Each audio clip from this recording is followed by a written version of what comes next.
గనుక ఇప్పుడు నా స్పందన తెలియజేస్తున్నా.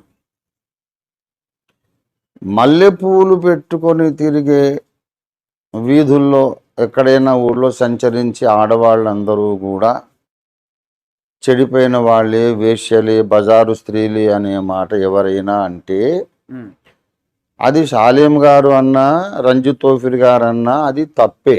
ఉమ్, అల్టిమేట్గా నేను చెబుతున్నా, ఉమ్, ఆయనన్నా తప్పే, నేనన్నా తప్పే. ఉమ్, కానీ అటువంటి జనరలైజ్డ్గా ర్యాష్ స్టేట్మెంట్స్ చేసే వ్యక్తి అసలు షాలేం రాజు గారు కానే కాడు. ఉమ్, అలాగ మాట్లాడే అంత జ్ఞానహీనుడు కాదు ఆయన. ఉమ్, తన ముందు కూర్చున్న తన ఆత్మీయ బిడ్డలకు ఈ క్రైస్తవ మర్యాదలో సంఘానికి వచ్చే బిడ్డలందరూ కూడా భక్తులు బోధ చేసే